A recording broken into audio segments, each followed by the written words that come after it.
My men can eat their belts. My tanks need to have gas. That was George Patton. My name's Kevin, and this is History Goon.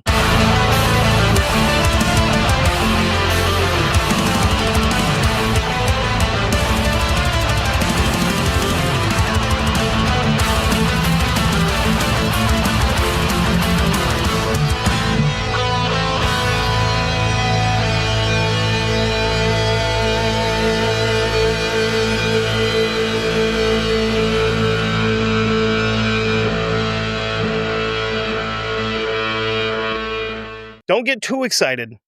We're not actually covering George Patton this week.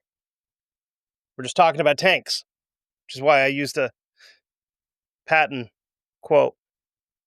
Could have used a Rommel quote, but that could be in bad taste. I don't know. So I wanted to do something a little fun after the Mogadishu episode where we got to talk about the horrors of modern warfare. So this week we're just going to talk about some of the weirder tanks that have been designed throughout history, some of which have actually been used in combat, some haven't, some were just tested. And to start things off, we may as well go to where things are the most over-engineered on the planet, Germany. The first one we're going to cover is called Die Kugelpanzer, or the ball tank. No man's land during World War I was horrifying, as we've talked about many times here so far. Wide open spaces, nowhere to hide, and thousands of enemy rounds flying at you, all while you're trying to avoid artillery and falling in holes and getting caught in barbed wire. It may as well have been like an outer ring of hell on Earth. Matter of fact, the first tank was designed to be able to break through the dangerous areas of no man's land. It was designed by the Brits. It was called Little Willie. It was long enough that it could cross the trenches without falling into them, and hopefully also not getting caught in the thick, wet mud. Obviously, designs would change between World War I and World War II because technology changes and we have advancements and we're going to be fighting differently. Hopefully not in trenches, right? I say that we've evolved past trench warfare, but if you watch anything on the news in Ukraine, it's like the people of Europe yearn for the trenches, so they've returned to the trenches. You'd have thought. Yeah, after hearing stories about, your great-great-grandfather watching his buddies get eaten alive by rats in the trenches, the last thing you'd really want to do is fight in trenches. But, when you're... I'm not going to talk about my feelings on the war. So among these advances in technology, we have the Treffeswagen, which is a German concept vehicle that never saw development. Its spiritual successor, though, did in the form of the Kugelpanzer. The vehicle was developed by the Krupp Company. If you've ever been next time you're in an elevator, look up above the letters and numbers. There's a very good chance it's going to be either made by Otis or ThyssenKrupp. If it's made by Krupp, you're about to learn about what that company started off doing, and it wasn't elevators. Anyway, it's developed by the Krupp Company. It was most likely a one-man scouting vehicle. Its ball shape would, in theory, make it easier to navigate the fields of no man's land where it really couldn't get snagged up in barbed wire or trenches. In theory. Again, it was never actually used. It was only kind of gently tested. It was definitely not meant to be an offensive vehicle. It only had about 5 millimeters of armor all the way around, but it could be equipped with either an MG42 or an MG34, and that would be right below the observation slit in the vehicle. The vehicle consisted of a cylindrical center with a large entrance hatch at the back and two rotating hemispheres, one on either side of a single-cylinder, two-stroke engine that could get this thing up to a blazing speed of 8 kilometers an hour. Since we don't measure in communist on this show, that's 5 miles an hour. And I know the metric system's not communist. Guess what?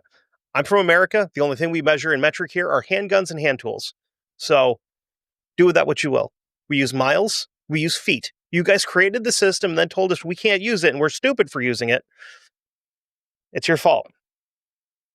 Their tons, Tonnes. The outside of this tank stood just under 5 feet tall, which meant that the driver would be crammed into this thing.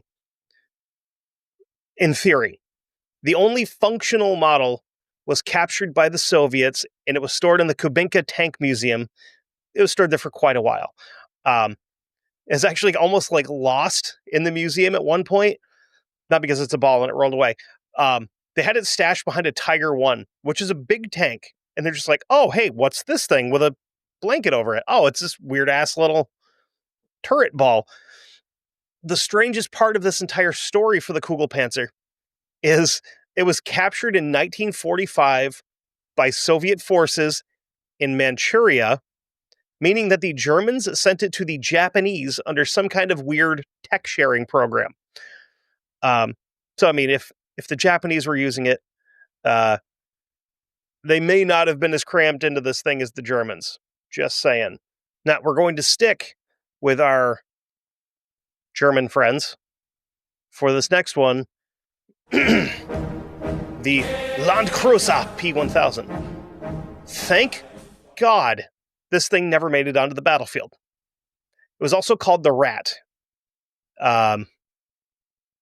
This would have been the largest heavy tank ever created. It weighed in at 1,000 tons. Yeah, 2 million pounds. I don't know how that's possible.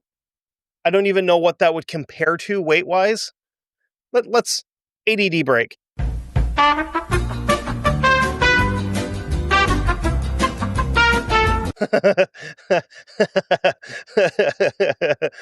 Holy shit. That's crazy. A very, very cursory Google search. I literally punched in, what weighs 1,000 tons? Because I'm a very intelligent person, after all. Objects weighing 1,000 tons, equivalent to about 2.2 million pounds or 1 million kilograms, include large cargo ships, heavy industrial equipment like excavators, the combined weight of tall building components, and the equivalent of dozens of blue whales. That is absolutely silly. I could not even imagine why. I understand why. It's Hitler. He's out of his goddamn mind. Anyway, it also came in at right around 115 feet long, which is pretty big. According to the designer, it was fitted with twin battleship cannons on a rotating turret that would fire 280 millimeter shells. If you're curious, trying to do math again, that's 11 inches in diameter. And it would have required bare minimum a crew of 40 men. The treads on each side of this thing would have been 69 feet long and would have 300 tons of just armor that would have been 10 inches thick at its thinnest point. This would have fallen into the category of what the Germans referred to as Wunderwaffen, or wonder weapons, with other things like the previously mentioned ball tank. It would have also included the 800 millimeter Gustav railway gun, which I'm going to talk about here in a second. I don't have it in my notes. I'm going to read directly from Wikipedia, just so we can talk about it, though. Something else they created called De Glocke, which is the bell, which I could probably do its own episode on, because that's crazy. And the massive 6-engine Messerschmitt ME 323 Gigant, which is a giant, big off-plane. Considering the size of this beast, it's estimated that with the engines on board, it still could have reached an estimated speed of 25 miles an hour. After about a year of development, Hitler's pet project was finally put out of its misery by Albert Speer, who was Hitler's Minister of Armaments and War Production. And I've actually, somewhere in my collection behind me, have a book written by him. Albert Speer, not Hitler. I don't have the Hitler book. He realized that there was literally no practical use for this thing, so he cancels the project, and it never saw the light of day again. Which is fine, because honestly, the Germans don't need Warhammer tanks. right? Um, Speaking of Warhammer tanks, this the next note I want to talk about again is this Gustav railway gun. This looks like a Metal Gear. There's no need for this thing to have ever even been a concept. I'm going to read off the specifications first, and then I'm going to give you the real quick overview of what it would have been used for. Mass 1,490 tons. That's a lot. I didn't do the math, but that's a lot. 155 feet, 2 inches long. Had a 32.5 meter or 106 foot, 8 inch barrel for the main gun. Came in at 7.1 meters or 23 feet, 4 inches across. The height was 11.6 meters or 38 feet, 1 inch. A diameter of 800 millimeters for the cannon, which is insane. Now we're going to get into the crew. 250 to assemble the gun in 3 days. It took 54 hours to assemble the gun. 2,500 to lay the tracks and dig embankments. 2 flak battalions to protect the gun from air attack. I don't want to be that guy, but I'm going to be that guy. I could almost guarantee you when they say crew for laying track and digging embankments, they wouldn't have been wearing they would have been wearing uniforms. Just not like the gray Hugo Boss ones, probably like the cloth striped pajama ones. This thing could fire armor-piercing or high-explosive shells. The ground clearance was like 6.5 feet, meaning you could have stood someone who was 6.5 feet tall in front of this thing, and it could have driven over the top of them between the treads and not touched his head. They built 2 of these. Again, designed by the Krupp Company, our elevator friends. Now, just a quick little overview here. The Heavy Gustav was a German 80 centimeter or 31.5 inch railway gun that was developed in the late 1930s by Krupp and Rugenwald. They designed this as siege artillery. So this looks like a tank, but it's like the world's largest artillery piece. This is like, you could kill a Star Destroyer with this thing. But the explicit only reason that this was designed was to destroy the forts on the French Maginot Line, which were the strongest fortifications in existence at the time. The fully assembled gun, we get back into the weight here, it could... oh my god. It could fire shells weighing 7 tons, 14,000 pound shells to a range of 47 kilometers or 29 miles. Again, Hitler was trying to make Metal Gears. Absolutely out of control. But yeah, whoa, holy shit. I just found a picture of a dude standing next to the shell. He's an average sized dude. He's probably like, I don't know, 5'9", 5'10". It's hard to tell. He's not even halfway up the side of this thing. So that is a massive chunk of just explosive hatred. Oh boy. Holy shit. Okay, I lied. This was actually combat tested. Hold on. In February 1942, Heavy Artillery Unit E672, reorganized and went on the march, and Schwerin Gustav began its long ride to Crimea. The train carrying the gun was 25 cars, a total length of just under a mile. The gun reached the Prekop Isthmus in early March 1942, where it was held until early April.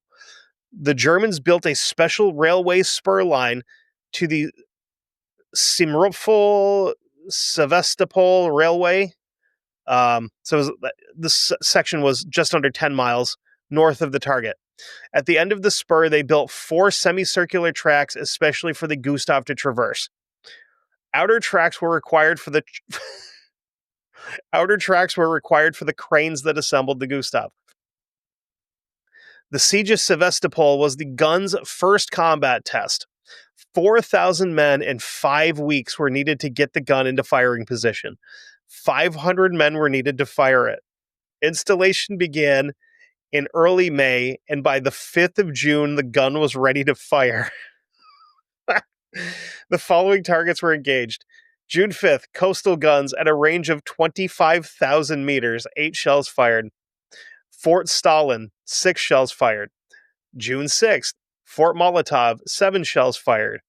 White Cliff, also known as Ammunition Mountain, an undersea ammunition magazine in Severnia Bay. The magazine was sited 30 meters under the sea with at least 10 meters of concrete protection. After 9 shells were fired, the magazine was ruined and one of the boats in the bay was sunk. June 7th, firing in support of an... Holy shit. June 7th, firing in support of an infantry attack on Südwestspitzel, an outlying fortification, 7 shells fired. June 11th, Fort Siberia knocked out of action, 5 shells fired. June 17th, Maxim Gorky Fortress bombarded, 5 shells fired. By the end of the siege on July 4th, the city of Sevastopol lay in ruins, and 30,000 tons of artillery ammunition had been fired. Gustav had fired 47 rounds and worn out its original barrel, which had already fired around 250 rounds during testing and development. The gun was fitted with a spare barrel, and the original was sent back to Krupp's factory in Essen for realigning. That's insane. That's insane. They actually used this thing. Oh my god. And again, that was completely... I didn't even do any research into this thing. I just knew it existed because, again, it looks like a Metal Gear, and I am a giant nerd for Metal Gear Solid. And Metal Gear Hans over here is a thing. Now, let's go into something just as goofy, but somehow more reasonable. Next one we're going to talk about is the Kugelpanzer. This may have been one of the weirdest things that the Krauts cooked up during World War II.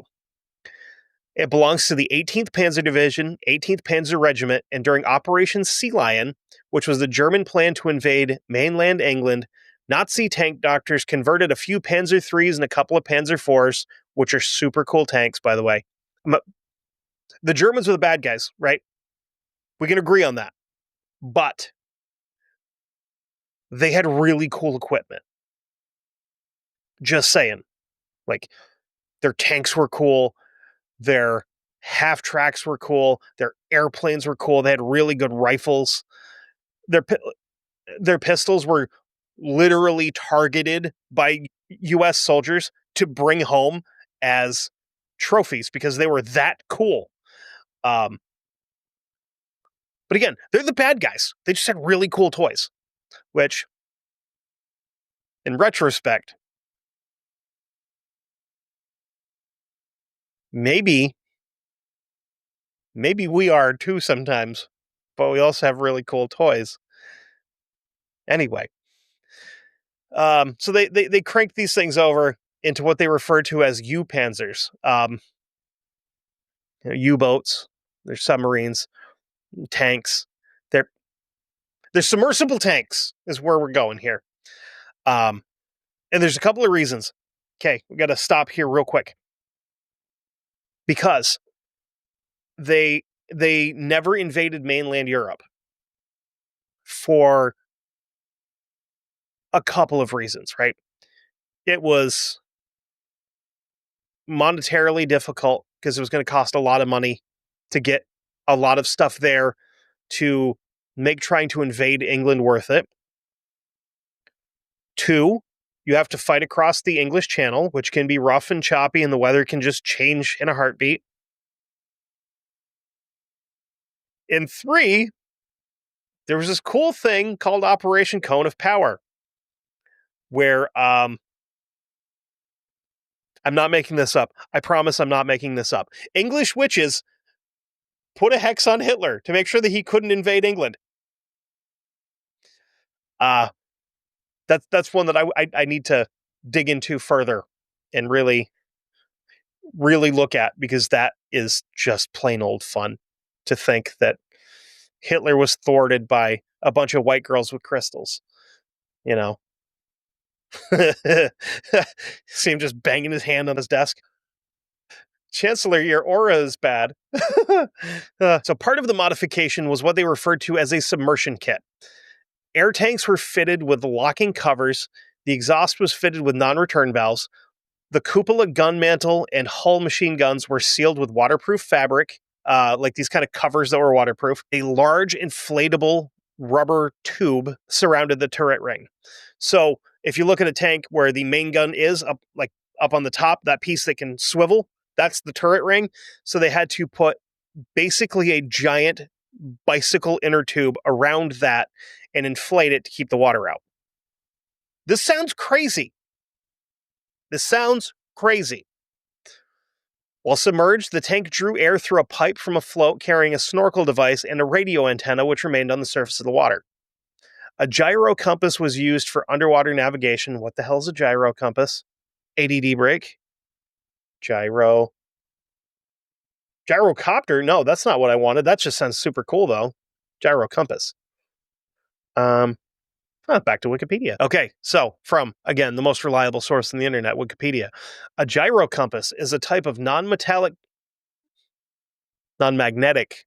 compass, which is based on a fast-spinning disk and the rotation of the Earth, or another planetary body if used elsewhere in the universe. Why would you put that in here, Wikipedia? To find the geographical direction automatically. So gyro compasses actually sound pretty excellent. Wonder how much they are. And here we go down the rabbit hole, because I just can't stop myself. They look expensive, though. I'll just stick with my regular one. A vessel with hinged ramps was used to I almost said dismember. A vessel with hinged ramps was used to disembark the Panzer at a suitable distance from the shore. They successfully tested them to a depth of 15 meters, or about 50 feet, which is pretty impressive. But since this invasion of England is not going to happen, and we still have submersible tanks, we may as well put them to use, right? They sent them as part of the 6th Panzer Regiment and the 18th Panzer Regiment when they crossed the Bug River during Operation Barbarossa. So, since we will get there at some point in time, quick overview. Operation Barbarossa was when Hitler decided to invade Russia in the winter, because he's smart. So this is from a source that I found. I can't remember what it was because I didn't write it down, and I probably should have. At 0445 hours, Sergeant Verschin advanced into the Bug River with diving tank number 1. The infantrymen watched in amazement. The water closed over the tank, quote, playing at U-boats. Only the slim steel tube which supplied fresh air to the crew and engines showed above the surface, indicating Verschin's progress under the water. There were also the exhaust bubbles, but those were quickly obliterated by the current. Tank after tank, the whole of 1st Battalion, 18th Panzer Regiment, under Battalion Commander Manfred Graf Schweritz, probably said that wrong, I don't care, he's a Nazi, dived into the river. And now the first ones were crawling up the far bank like mysterious amphibians. A soft plop, and the rubber caps were blown off the gun muzzles. The gun loaders let the air out of the bicycle inner tubes around the turrets. Turret hatches were flung open and the skippers wriggled out. An arm thrust into the air 3 times, the signal, tanks forward. 80 tanks had crossed the frontier river underwater. 80 tanks were moving into action. Their presence was more than welcome in the bridgehead. Enemy armored scout cars were approaching. At once came the firing orders for the leading tanks. Quote, turret, 1 o'clock, armor piercing, 800 rounds, group of armored scout cars, fire at will. So, we go from the marvel of engineering that the Germans did for these tanks, we're going to go a little bit further east to just, I don't even know, drunk shenanigans with torches, I guess. We're headed to Russia. Concept of flying tanks. I can't believe, again, things you never think you're going to say into a microphone. Flying tanks being one of them. Was something that a few different countries tried during World War II. The US had one that never made it past the drawing board because it's a stupid idea. The Brits had something called the Baines Bat, which was a glider that could be attached to a tank or just used as God intended as a glider alone, which is not a terrible idea because at least you still have a glider out of it, right? You're not just throwing at the wall to see what sticks. You've made a glider that we can maybe attach to a tank. Who knows? We haven't tried it. We're probably not going to because it's a stupid idea. And I say that flying tanks are a stupid idea, fully aware that the A-10 Warthog exists, which I know it's not a tank, it's an airplane.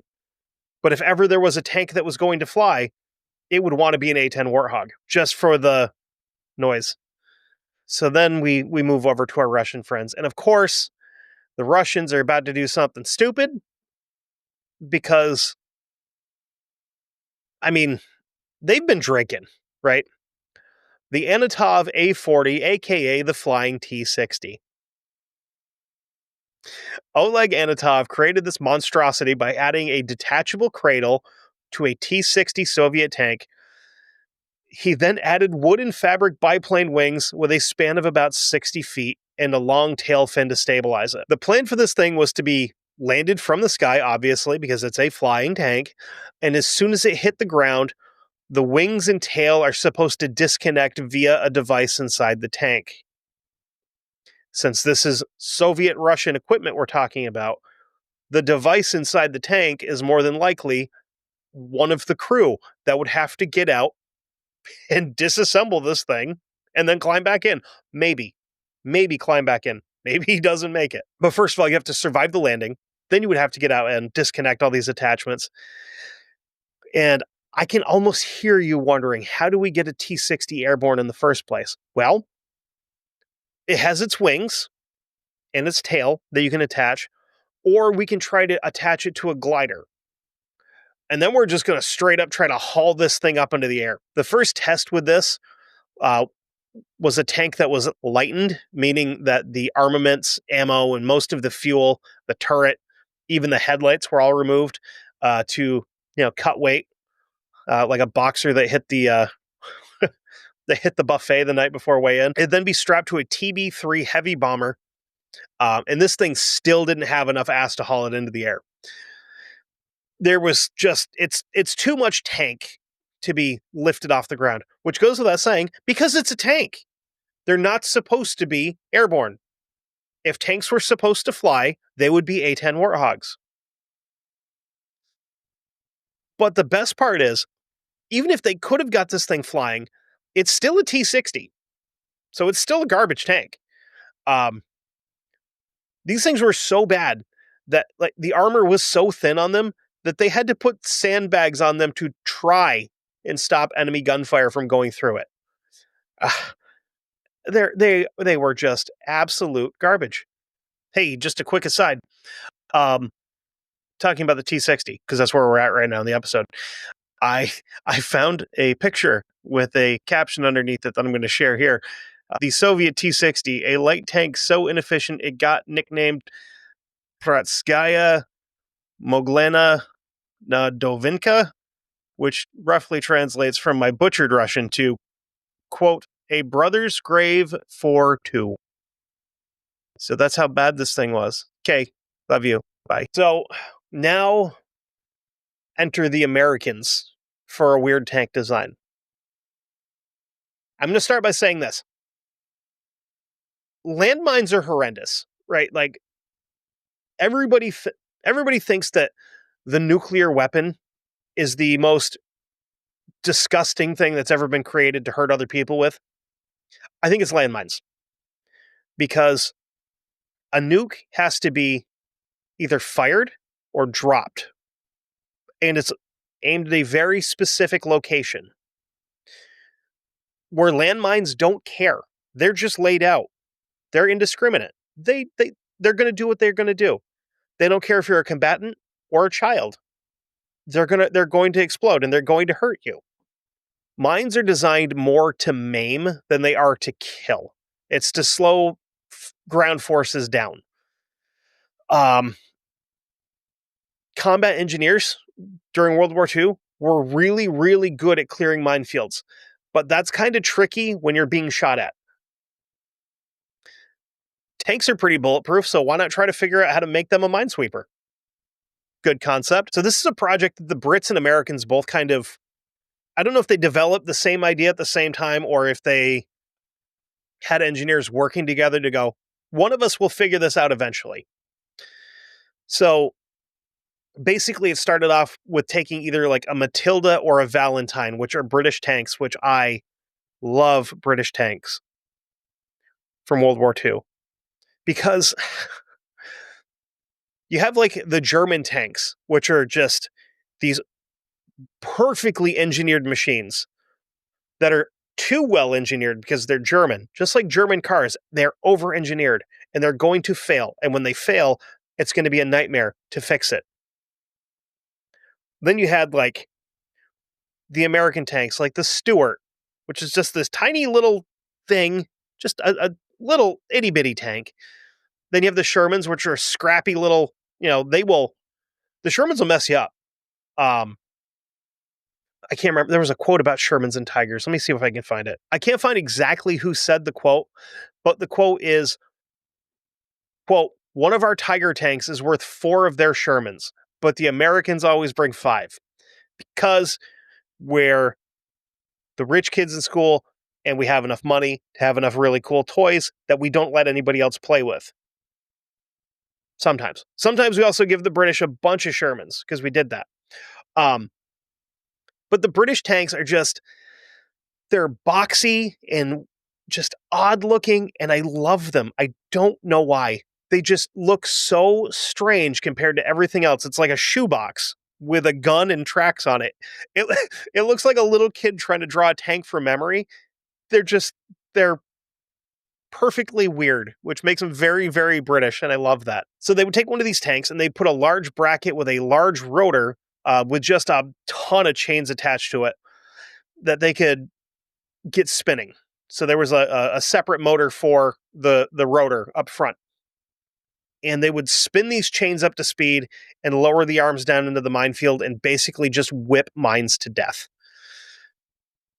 We did a very similar thing, but we used Shermans, obviously, because we had Shermans, and we made a ton of Shermans during World War II. There was, I want to say it was like 55,000 Shermans built during World War II.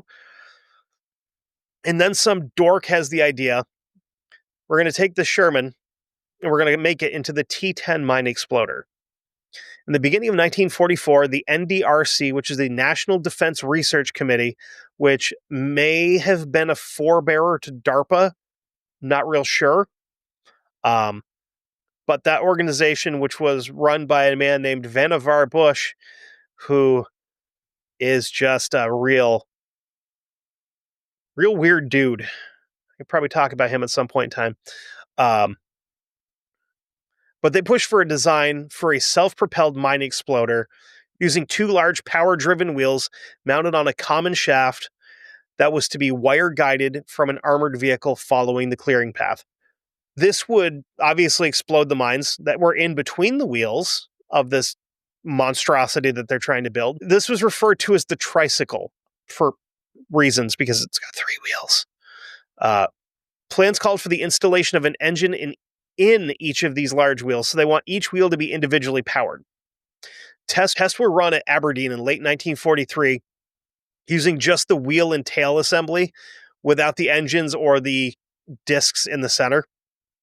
So basically, they're just testing out a big metal frame with 2 wheels on the side of it to see if it's even going to work.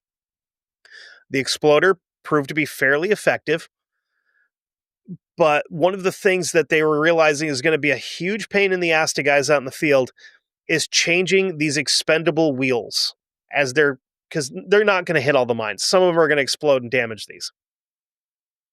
So they're moving away from the self-powered wheels because that's going to cause a lot more issues to replace, and going just back to a manual wheel.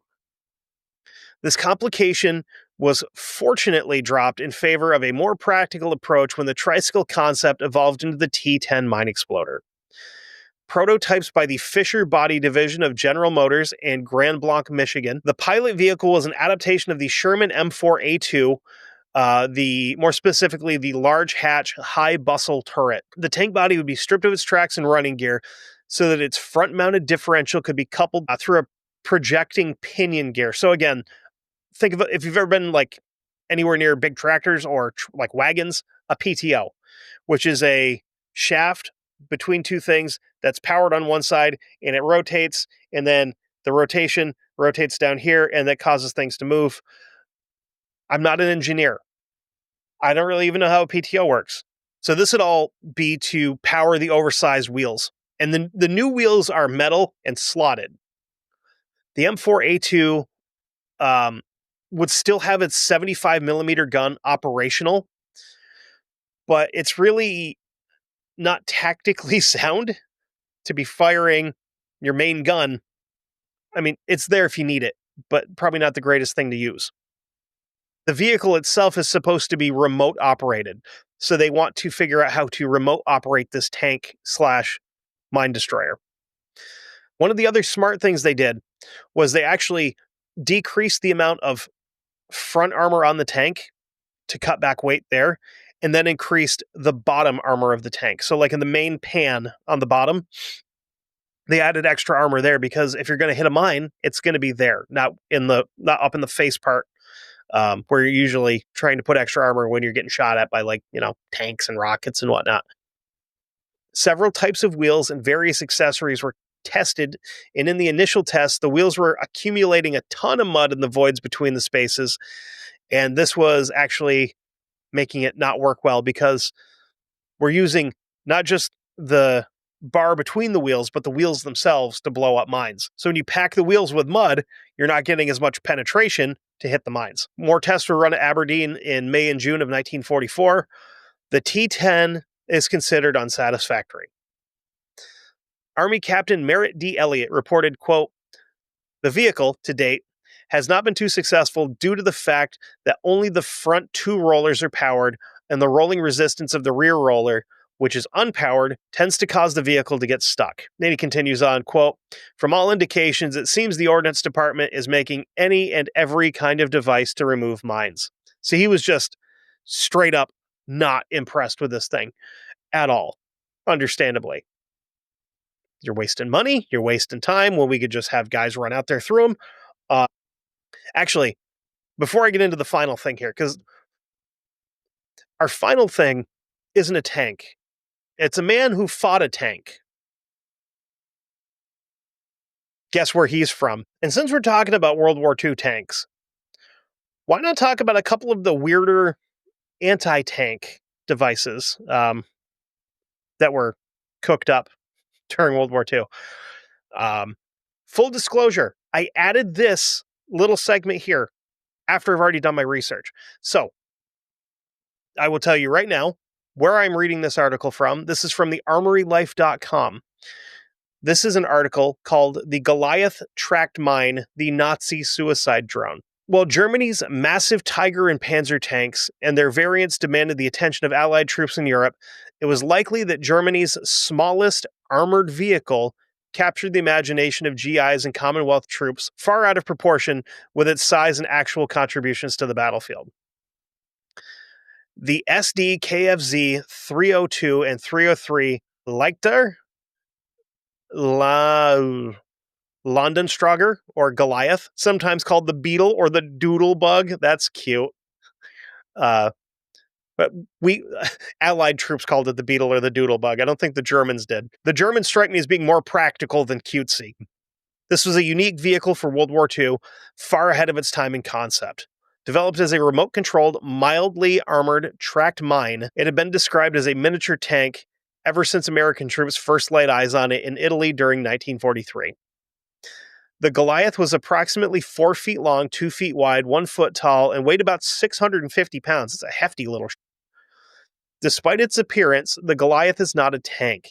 It was, however, an innovative way to deliver an explosive charge to a pinpoint target. The great-grandchildren of the Goliath are the current land drones in use on the battlefield in Ukraine. Remote-controlled, wheeled, or tracked mines that move exceptionally fast.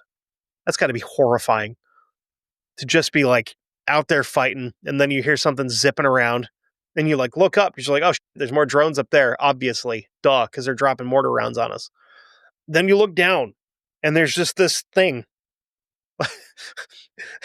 The only thing I could think of is some dude just like stole his nephew's remote-controlled gravedigger monster truck and just packed it with C4 and is just driving it at dudes and exploding it. No, that's what we would do. Developed shortly after the conquest of France, there is some indication that Goliath was inspired by a prototype vehicle discovered at the French Kergesi Vehicle Works. Wehrmacht planners turned to Karl Borgward to develop a, quote, special purpose vehicle capable of delivering at least 50 kilograms of explosives. After more than a year of development, the initial version of the Goliath was ready in early 1942. Twin electric motors powered the first variant of the Goliath tracked mine, and these turned out to be rather expensive and difficult to service in the field. Over-engineered German. Even so, approximately 2,600 of the electrically powered Goliath were built, with production terminating in 1944. I wonder why. Goliath could carry its 60-kilogram explosive charge nearly half a mile at 7 miles per hour. Operators directed Goliath using a simple control box while up to 700 meters of cable played out from a large spool mounted in the rear compartment of the vehicle. So it's just like a spider just pooping web out the back of it. Controls were rudimentary, alternately braking either track to allow Goliath to turn, advance, and finally explode. So that's a pretty common thing, especially with the more simple tank designs. Like the original English tanks, they had 2 giant levers inside, and you had one person on either one of them. If you wanted to go forward, you'd both push forward. If you wanted to turn right, whoever was on the right one would stay going forward. Whoever was on the left one would pull back and brake that track, and it would just turn you. Not very fast, but it would turn. Goliath was designed as a one-time disposable weapons delivery system, because it explodes, obviously. And this concept was relatively new in World War II. In that light, it was best for a Goliath operator to not become attached to his vehicle. You can't name it. That's not going to work. A second, less expensive version of the Goliath was created and was driven by a 2-stroke gasoline engine. I bet that thing stunk.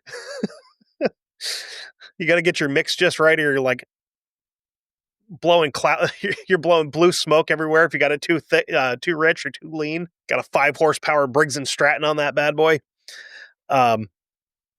This gave Goliath a slight increase in power, and its explosive charge was increased to a respectable 100 kilograms. That's a lot of explosives. The range was also increased, allowing Goliath to travel up to almost 3/4 of a mile from its controller.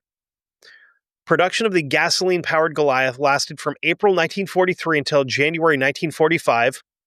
Again, I wonder why. And totaled approximately 4,900 units. A simple 2-wheeled trailer was provided to move the Goliath into position, normally pulled by 2 men.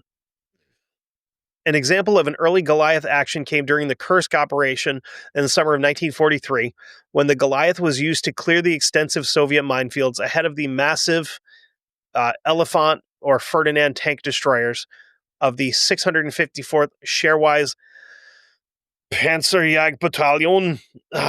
Jesus. The Germans used Goliath on all fronts except North Africa without any notable success.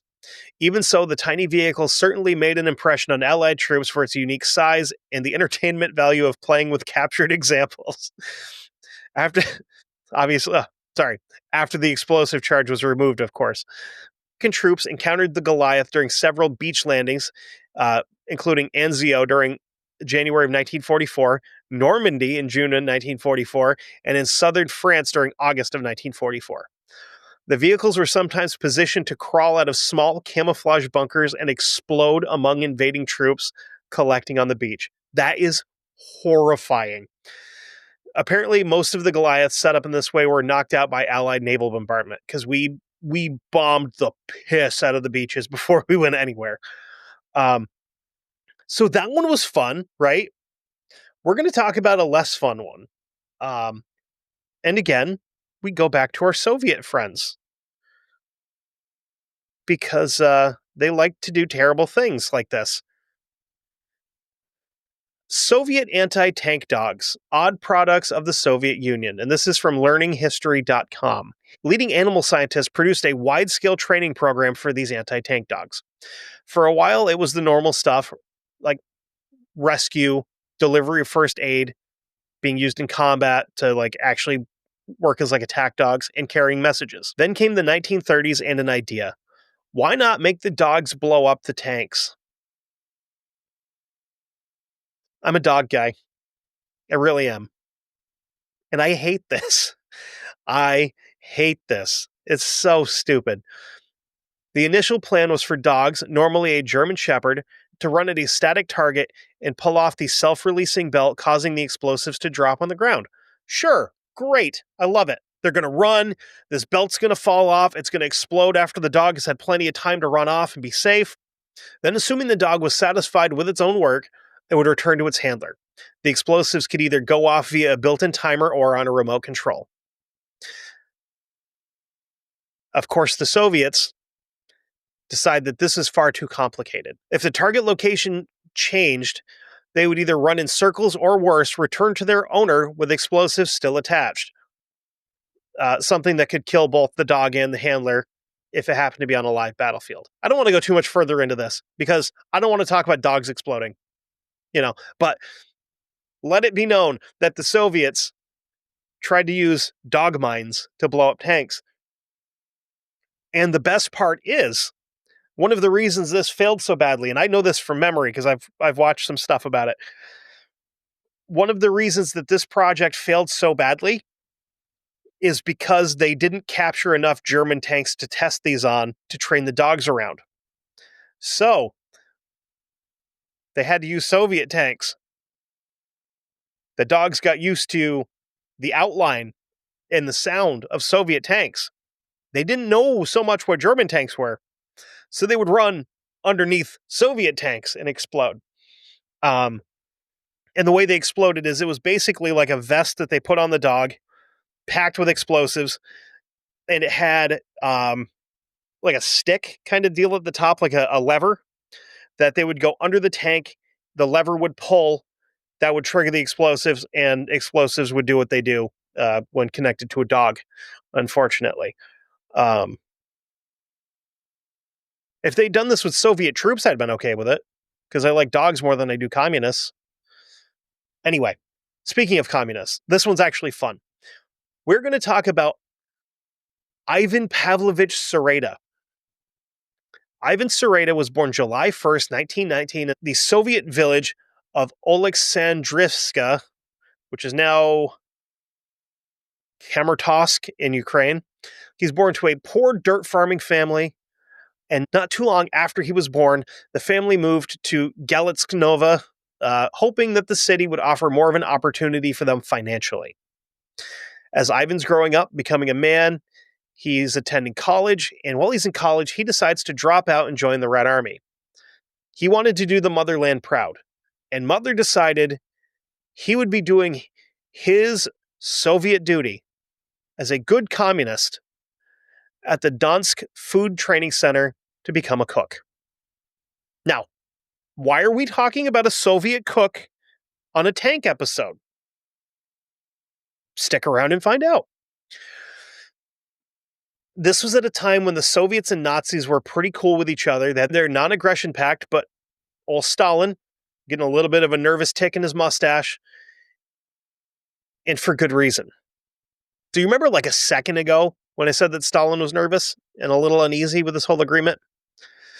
Hitler decided it's time to knock a couple of walls out and expand the Lebensraum. Start moving some troops over to the Romanian-Soviet border.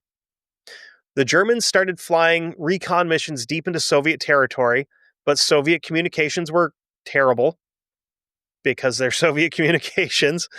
So messages didn't really get where they needed to be.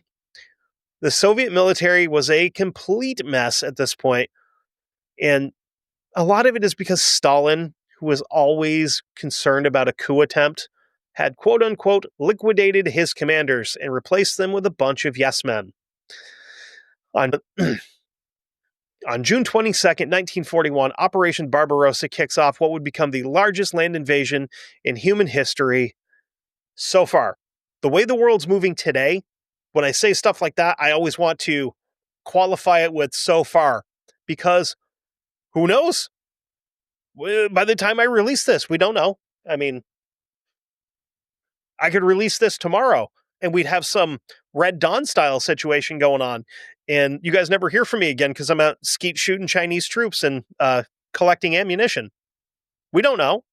One can hope, but we don't know. Sereda was shipped to the front to perform his chefly duties because, in the words of another guy that made the terrible decision to invade Russia during the winter, Napoleon Bonaparte, an army marches on its stomach. He would be attached to the 91st Tank Regiment, 46th Tank Division, 21st Mechanized Corps Federation. During the summer of 1941, Sereda's unit is hunkered down in the Latvian forest. The tanks are out doing recon work and running maneuvers. And obviously, we don't need a cook for that. So he stays back at the camp and he's cooking. He's there stirring his, I don't know, beet and rock soup, whatever these guys are eating. And he hears a tank start rolling up over the hill.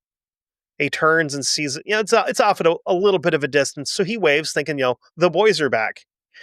Then he realizes that's not a. I don't know why I made him Italian. That's not the T-37. Then he realized that's not a T-37. That's a fucking Panzer.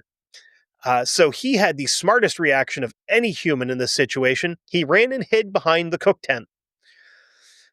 This whole story could potentially be Soviet propaganda, but there are conflicting stories as to how many tanks rolled up. Not the whole story. The number of tanks could be Soviet propaganda. Some stories say it was 1, some say it was 3. The places that say it was 3 say that the first 2 tanks rolled through the camp and missed him, and the third one stopped. I tend to believe it was probably 3, because nobody in their right mind sends a singular tank out to do anything, because it's a terrible idea, because you can get ambushed and get it blown out of the water pretty quickly.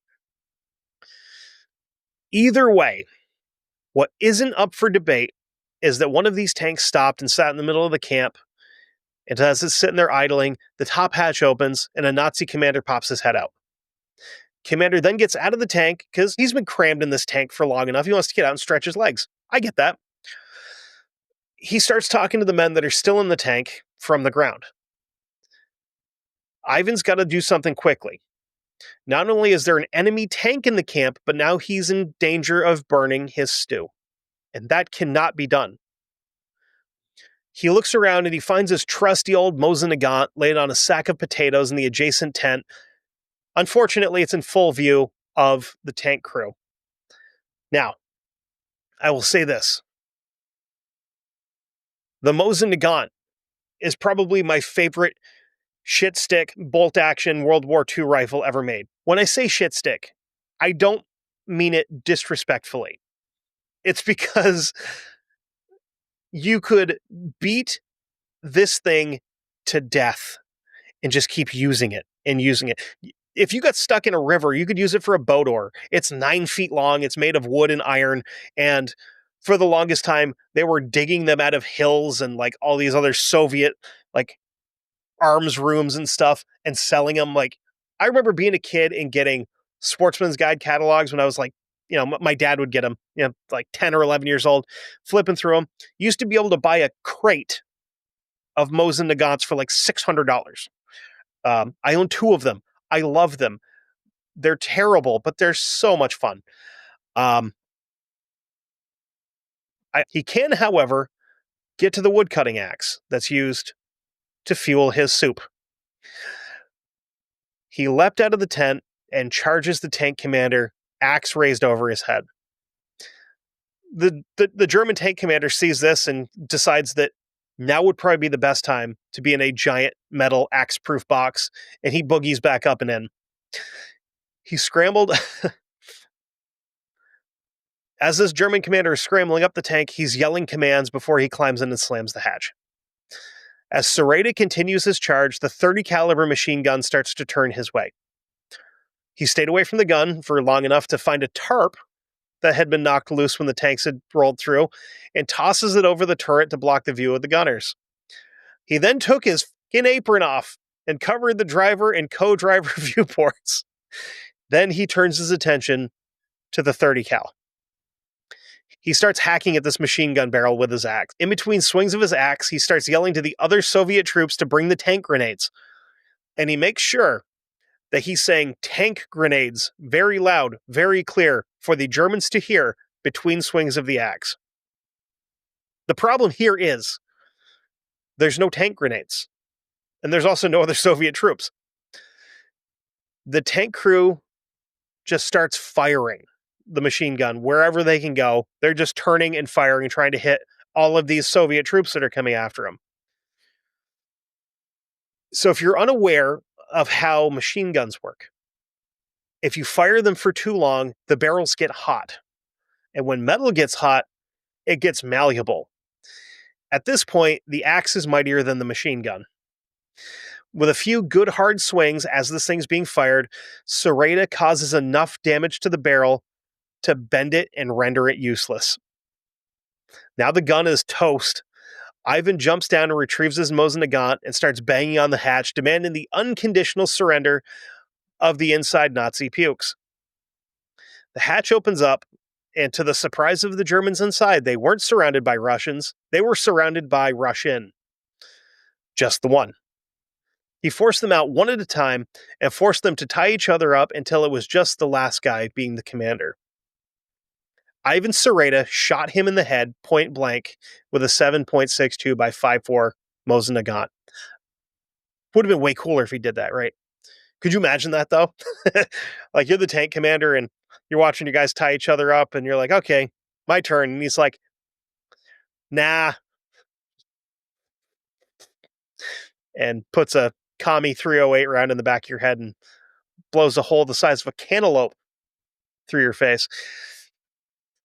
So he's got these guys tied up with, I'm assuming, 10 strings. His comrades soon return, and they're a little confused to see a German tank and then a bunch of tied up Nazis on the ground, but his commanding officer, Major General Dmitry Lyushenko, recommended him for the Order of Lenin, which is the Communist Medal of Honor. He's then reassigned, no longer as a cook. He is made a scout for the Red Army. Not too long after this incident with the tank, he came across another one. This one he ended up climbing on top of, opening the hatch and dropping a grenade down into it. He may not be a chef, but he's still cooking. He's still making soup, just chunky sauerkraut stew now. He then climbs down into this mess that he just made and uses the mounted machine gun to mow down a few more Germans that are fleeing. From here, he fought through the rest of the war, including one of the most brutal fights in human history, the Siege of Stalingrad. He also fought at the Battle of Moscow, and he would take a few more injuries throughout the rest of his time in the army.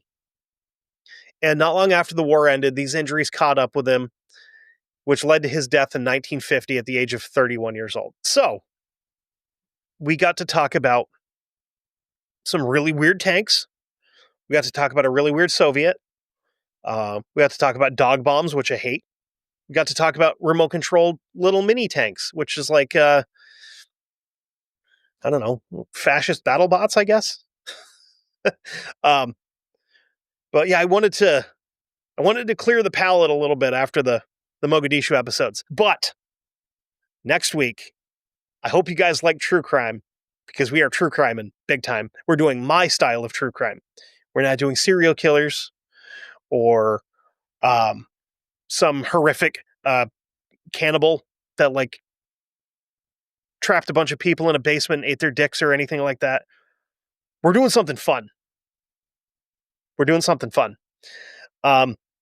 Until then, though, go over to Patreon, patreon.com/1159media. $5 a month gets you early access to my show and a plethora of other shows. That's a new word for me. That's a new word. I like that one. A cornucopia of content, if you will. If you also if you like, I do have a Ko-Fi where you can drop me a tip. That's ko-fi.com/historygoonpod. Anything is appreciated, and it all goes towards the me doing this full-time fund, which I would really like to do. So, I'm doing my part, hopefully well. I just have to start getting more ears on the show. And that's where you guys can help me. If you know anybody that is interested in any of the stuff that we talk about here, let them know. Tell them, hey, go check this guy out. He's kind of an idiot, but he's fun. That's all I can really hope for. Word of mouth, just, spread me like the plague helps. You can rate, review, and subscribe wherever you can. I know Spotify will let you leave comments, which is cool. If I get enough comments, I'll start reading them. I'm also on YouTube. If you're watching on YouTube, you already know that. But yeah, that's all I got, I think, for now. So until then, we're all going to die someday. So go out and do some goon shit and leave a mark in the world, just like this, whatever we talked about here. Thanks.